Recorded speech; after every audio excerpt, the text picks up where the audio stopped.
Hey, got some good news, guys. I've been having a look around and about different games and shit that's coming out soon. And obviously we've got the 2 Worlds 2 that's coming out, and we've got Vietnam, Battlefield 2 Vietnam expansion. I'll get those around to those in a minute. But the big reason I got a big smile on my face is new Elder Scrolls has been announced, motherfuckers. Skyrim. Skyrim's been announced, 11th of the 11th of the 11th. So that's a very distinctive date to set it off. So basically in about 11 months' time, it's, we're going to be seeing it. And hopefully without any of these stupid delays, probably going to put a few delays in this game, but it's going to be full worth the wait. Everyone thought that would be the end of it when they did Oblivion. I myself wasn't too surprised that they were making another one, because the series is it's massive. I want 2 Worlds 2 to be an Oblivion killer, solely for the fact that if 2 Worlds 2 is an Oblivion killer, right, what's the Elder Scrolls going to be like? Do you know what I mean? It's going to be sweet, because obviously they're going to take ideas of other games whilst they're making this, because that's how you successfully make another title or another game coming off another RPG or whatnot. So when 2 Worlds 2 comes out and all the DLCs come out, they'll go, oh, that'd be a good idea, we'll snap that up. And we'll snap that up, and they'll filter all the shit, and they'll obviously add it onto the Elder Scrolls series, obviously without copyrighting the game itself, sneaky bastards like that. Fucking Bethesda, just make sure this one isn't as buggy as New Vegas, or else we're all fucked. But, yeah, absolutely love the series. I can't wait for it to come out. I put my video on my I put this, the trailer on my favourites, after I've made this video, so you guys can watch in awe of the, it's just a CGI animation, 2-minute long film, clip. It's got nothing to do with the gameplay. It just tells you about the storyline. Basically, from what I can tell from the storyline, is it's set straight after Oblivion. It says that someone reads the Elder Scrolls, and it says that there's going to be a great scourge of monsters or something that are going to come out into Skyrim, and no one believed them. And now it's too late, and the only thing that can stop them is the Dragonborn. That kind of leaves it, leaves the storyline very much open and very much susceptible to the Oblivion storyline. Let's just hope they haven't just stuck Oblivion in a different world, because that would greatly annoy me. You've been warned, Bethesda. You've been warned. You've had an 11-month warning. You've got 11 months to correct whatever you've done, if you've ever done that. But yeah, that's going to be a big thing. A few other things that are coming out soon. We've got, obviously, I was talking about 2 Worlds 2 in Vietnam. Those are my 2 biggest ones. 2 Worlds 2 is my biggest. You've got GT5 for the racing world. Us RPG fans have 2 Worlds 2. That's the big title out this year. It's looking fantastic. I've had a look at some of the European release. I've had a look at the game from some of the German guys and some of the Austrian guys and all that lot making videos, and you're doing a good job, guys, because you're showing that game really well. There seems to be a few little issues, but I think they'll get ironed out before our release comes out. But to be honest, it'll be ironed out in a patch or 2, because obviously they can't mess around with the game now because it's already been shipped to the shops. I reckon they've still got it in stock. They're just waiting for the nod to release it. And yeah, that looks fucking promising. That's probably going to keep me busy till about July. Yeah, probably about July next year. Then obviously something else is going to fill my time. But Elder Scrolls.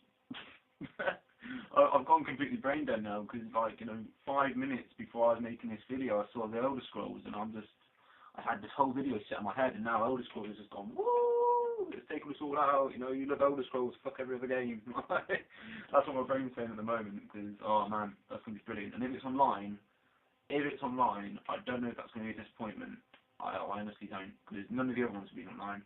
It's done well as a single player game. I feel that if they do make it solely online, it will kill the game off. Yet if they don't bring it online, they might lose a few fans, because I don't know, especially from what that guy. Okay, this is why. Basically, mate, Adam, aka Joseph Dark, on PlayStation Network, was telling me whilst we were playing Battlefield last night that the head guy of one of the managing head director guys of EA said single player games are dead. Now, I think that's complete bullshit. I think that's very arrogant of him to say. In fact, why don't we just flash the whole Elder Scrolls series in front of his face and then slap him a couple of times to make him wake up and realise that EA is the shittest company out there and they need to step the game up. They're like the McDonald's of the game world. You know, everyone eats there because they can't be asked to cook, but when they walk out there, they feel like shit. Exactly the same as EA. You walk into a shop, you buy an EA game, you stick it in your PS3, play 10 minutes of it, and you feel fucking dirty because it's shit. They spoiled the online play. But this is my belief anyway, that they spoiled the online play for Battlefield 2. Bad Company 2, sorry. Just kept on crashing, this didn't happen, shots don't work. You know, I've been told that it was just because the server wasn't set up for a first-person shooter game. It was just they modded a little just to accept it. And I think, you know, you just got to step the game up, EA. If you're the one bragging your mouth off, saying, oh, online's dirt, offline's dirt, single player's dirt, yeah, well, go make a fucking successful online game that doesn't crash every 2 minutes. I mean, yeah, okay, they probably made a few games out there that haven't crashed. And yeah, you know, they have been successful, but it's always been football games or another football game or a hockey game. Or, you know, I mean, fucking wake up. You can't just say a sweeping statement like that and then expect people not to retaliate. I think that's a real childish view to put on single player games, because, you know, if you were to say that whole the RPG world would be completely dead by now if you had any control or say in it whatsoever.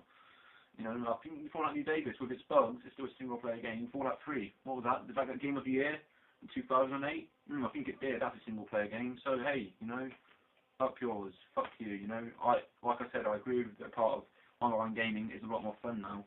But single-player games can be just as much fun if people put the time and the effort into making a decent single-player game. It's because everyone knows that the big bucks come from online games, and no one can be asked to delve into their fucking pockets, which, mind you, are not fucking shallow. They are very, very deep pockets full of billions and billions and billions of pounds to actually whip out, I don't know, say, give a company like, I don't know, here's 6 or 7 million pounds.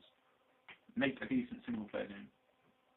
Like, you know, that's all you need. You don't need to spend any money on editing for online software. You don't need to spend any money for all these patches and all this bollocks. If you make a substantial single-player game, it will be perfect. I mean, okay, how did they cope without patches? Oh god, how did they cope without patches PS2? They did work perfectly fine. How did they cope with patches on Xbox? How did they cope with patches on NES and the SNES? They didn't have any patches then, and they made fucking successful games. Just goes to show that people who are publicising these games are doing it too early. They're making people who are working on the games rush, and when people rush, they slip up, they fall in their own shit, and they fuck up games. That's why you should publish or do a press release on games a month before they come out, 2 months. Keep us in surprise. Why does everyone have to know like a year before? I mean, it was nice knowing Elder Scrolls 11 months' time, but I'm going to be hearing blah, blah, blah, blah, blah for 11 months, and it's just going to wind me up that Elder Scrolls isn't out. Just fucking chill out on the publicising. It will get sold. Shit will get sold. You know? It comes out of the shop. People have got eyes. We're not fucking blind. You don't have to like fucking hand feed us. You know what I mean? So put that into fucking notice as well, because I just can't. I know. It just winds me up morally. I mean, next thing I'm waiting for is Vietnam, obviously. Like, that's going to be 22nd. It comes out. It's going to be 14. I think it's 1,400 PlayStation Microsoft points, or $14.99. So that equals to about. It's going to be a tenner for us guys, like tenner over in the UK, which isn't a steal. You know, I think if I'm honest, it's a little overpriced. I'll make it $7.99, but I don't know what's out on it, so I'm not going to say anything like that. I'm going to keep my mouth shut. And yeah, I think that sums it up. Oh yeah, and just a little sub game. I was wondering of getting like it's not exactly sub game. It's probably one of the biggest driving games out. GT5. If you're looking at this, Soph, that's my girlfriend. Fucking, you know what to get me for Christmas, right? Because yeah, it looks pretty fucking badass. But yeah, apart from that, I'll love you and leave you, and I'll speak to you ASAP when I get more knowledge on Elder Scrolls, which should hopefully be probably next week. There's going to be some stuff released. If they've released a date, they're going to press release some other information. So yeah, that's me over and done with. If you have any frustrated comments or anything about this video, or anything about any of the things I've been talking about in this video, please leave a comment or a video reply or whatnot, and I'll get back to you as soon as possible. I'll catch you then, guys.